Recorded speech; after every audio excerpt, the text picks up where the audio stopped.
afternoon, meeting the crowd outside with both arms raised in a Nixon-like victory salute while vowing not to testify falsely against Trump to save himself and predicting his ultimate vindication.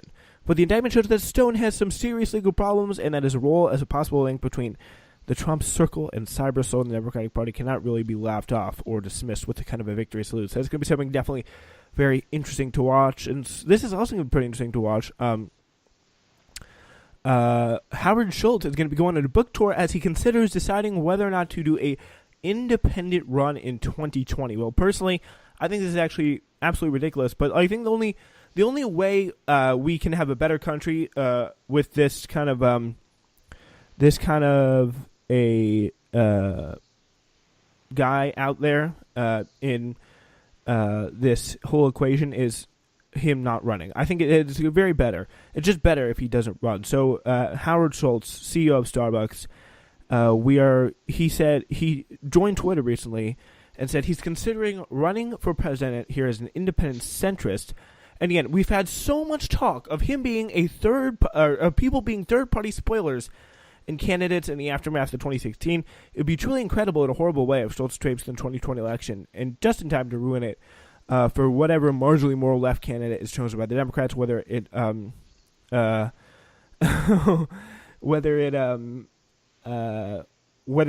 Bernie Sanders, whether it's Kamala Harris. I would rather have Kamala Harris over Howard Schultz for sure. James, I don't know about you. Like that, I would much rather have Kamala Harris, and probably rather have a whole host. I'd rather have Nancy Pelosi over Howard Schultz running for president, even though she's not really going to. The response on Twitter, at least, was not good. It got really ratioed. For the tweet, again, read, I love our country, and I'm seriously considering running for president as a centrist independent. Say, Matt Chrisman of Chapo Trap House says, F off, coffee bitch. So Coffee Man needs to go away, apparently, and I think I have to agree with those sentiments. Parker Malloy of Media Matters says, that would be a venti mistake, my dude. Stefan Heck, popular Twitch streamer for politics and gaming and all that stuff, Go Off Kings, says, good luck, you gigantic dumbass. John Rosenberg, who apparently makes comics online, says, why? Because you're rich? F off.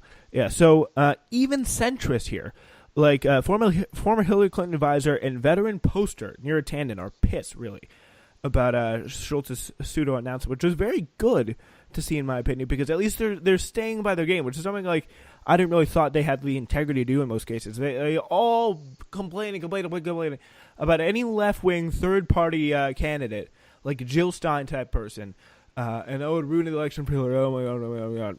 But then you got Howard Schultz coming in, trying to possibly siphon off votes from idiotic centrist Democrats who are like, oh, I just want our country to come together. Oh, my gosh. And they don't have any policy issues, any policy, like real policy focus, other than just keeping things the way they are. That's like the only type of person who would vote for Howard Schultz. And so I don't see there's that many people out there. And the only really ones are going to vote for Democrats, because Democrats have not done a good enough job appealing to the people who did not vote in the last election, who would have voted for them, working class people who kind of hold their noses and voted for neither candidate because they just hated both of them so much. So in response to this, Neera Tanden, Hillary Clinton advisor, Hillary Clinton supporter, said, vanity projects that help destroy democracy are disgusting. If he enters the race, I will start a Starbucks boycott, because I'm not giving a penny that will end up in election coffers of a guy who will help Trump win. So I think she definitely has the right idea. But I don't know how good a Starbucks thing is going to be, a Starbucks boycott. The New York Times reports that Schultz says he has now made plans to run and lay groundwork for campaigns in all 50 states. He's apparently planning to travel across the country with a book tour before making a final decision on this situation. All right, so we'll get to some of his quotes in a moment. James, what's your reaction to this? Oh, definitely. I think it's ridiculous. I mean, centrism. There's no ideological background to a centrist candidate. Yeah. Centrist candidates are basically just people who are like, well, let's try to, get the Republicans and Democrats to hold hands and live together for a while. That's just not going to happen in this type of political environment right now. Maybe in 1995 or in 2000 that would have occurred, when a lot of the people on both parties really didn't have an ideological difference, because back then, people are just too mad right now. They're just not happy with the way things are. Oh yeah, definitely. And honestly, I don't really blame them. People are mad because we have a president who promised a lot. He promised a lot of things. Mexico wasn't going to pay for that damn wall. Well, who got the bill? We did. He also promised that America was going to be put first in a lot of decisions. So we really weren't. Americans really weren't put first in a lot of decisions that he's done. And I think that Howard Schultz running is absolutely absurd.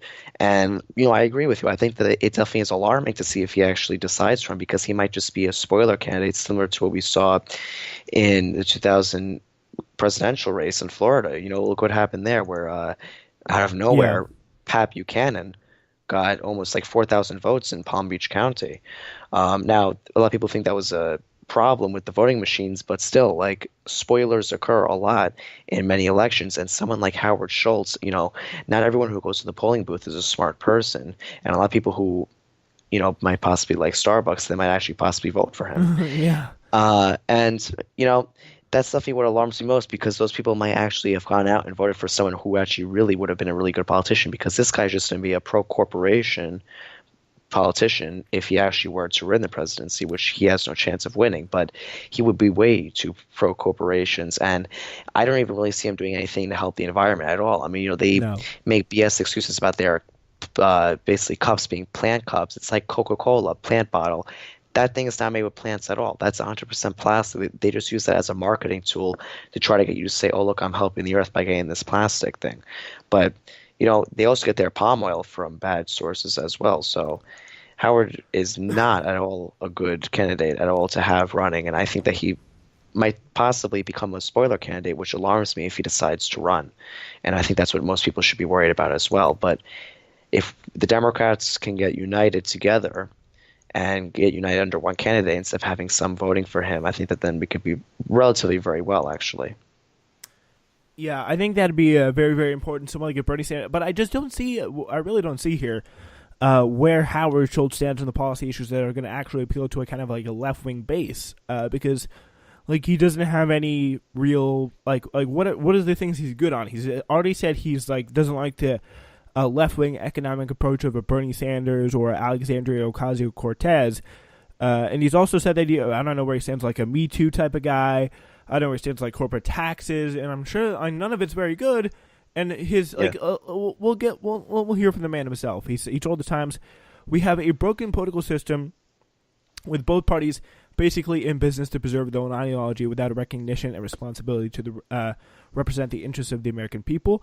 Well, yeah, I mean, that kind of rhetoric, again, it would work very well in the 1990s, as you said, James, because it's definitely it's a different political time, but we are in a time where people care about things. They care about their health care. They care about their jobs. They care about making sure that we are safe as a country. And like he's not mentioning any of that. This is probably the least political announcement. And there's been some political announcement, least political announcements ever. You got people like what's her name, Kamala Harris. Like no policy, completely bland. This somehow managed to be even more bland. Saying Republicans and Democrats alike who are no longer seeing themselves as a part of the far extreme of the far right and the far left are looking for a home. The word is independent for me is simply a designation on the ballot. I'm certainly prepared for the cynics and the naysayers to come out and say this can't be done. I don't agree with them. I think it's an un-American to say that it can't be done. I'm not doing this to be a spoiler. And like he's really saying that he doesn't like. I mean, I don't know what he believes. I really am at a loss for what he believes here, what he wants to do, what vision he paints of America.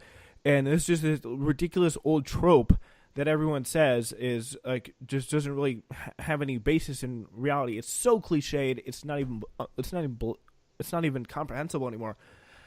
Is the idea of well, the Democrats and the Republicans, they just don't work together and they don't get anything done. Oh, we want to see a change of that, folks. Yeah, but there's no real change.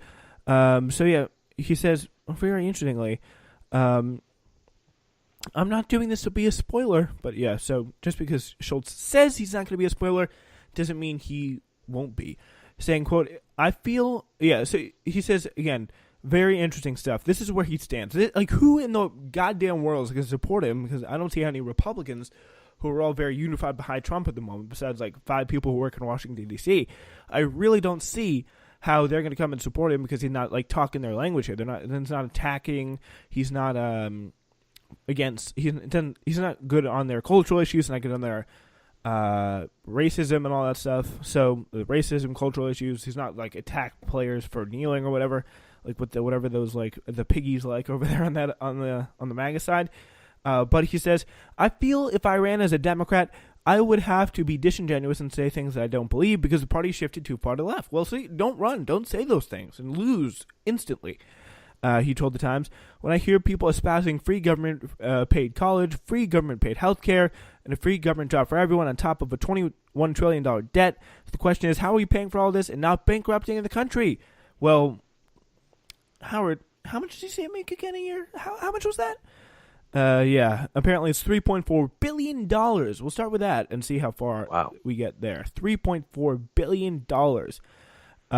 Yeah, so he says it's as big as a false narrative as the wall. Doesn't someone have to speak the truth about what we can afford while maintaining a deep level of compassion and empathy for the American people? Well, he doesn't have any compassion or empathy, and I'm just done with him. He better not run. I think he's going to get an earful on this listening tour, and when some polls come back, he's going to be very strongly discouraged, to say the least. Yeah, definitely. And funny enough, the free college thing, I know that Starbucks gives you free college, but listen to this. They restrict you. You can only go and get a business degree, and you have to go to a certain university that they choose for you. And, obviously, again, the government-backed things, you know how you could also pay for it? By, first off, taxing the corporations more by a little bit, which is similar to what Andrew Gillum wants to do in Florida to actually fund the schools down there, and what Beto O'Rourke wants to do in Texas so that they can fund flood prevention in Texas.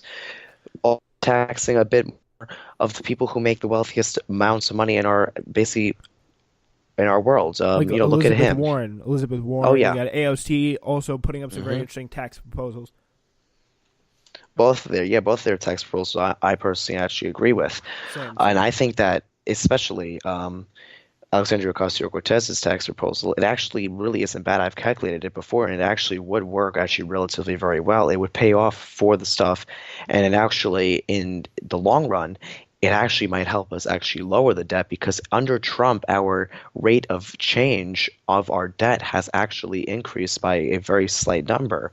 And that is because his idea of trickle-down economics, which is the idea of basically cutting taxes to the ultra-wealthy, which will basically somehow trickle down the money that they save to basically the poorest of Americans by putting it into the economy, has basically not worked.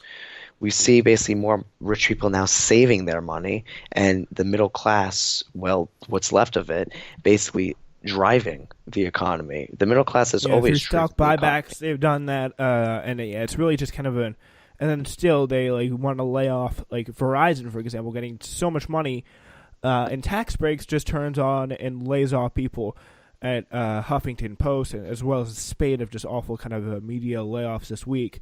I do want to turn very quickly to two other candidates here, Kamala Harris and Bernie Sanders. So really, James, would be interested for your kind of a breakdown on them. Oh, yeah, Kamala Harris. She is definitely an interesting candidate because I'm not really a big fan of her in the sense of she definitely seems sort of like a moderate candidate in the sense of some of her economic point of views. She hasn't embraced either, even on some of her environmental views as well. She hasn't embraced the Green New Deal yet. Sunrise Women has been pressing her for almost every day. If you look at their Twitter feed, almost every day they're pushing her to get onto the Green New Deal. And she still hasn't gotten onto it. So it seems like she's not going to be getting onto it. Her basically corporate system ideas of what we should be doing with corporations isn't either that fond. She says that we should have more basically possibilities for Americans, but not at all does she mention a tax plan that will work to basically help drive our economy and also help drive our debt down. Taxing our corporations more is probably one of the most important things to do right now in this country, especially since the amount of money that they're making is so much more than what they have. Our economy is strong right now, and they're making a lot of money, and taxing them just a little bit more, each corporation can bring in trillions of dollars that we can use to pass bills like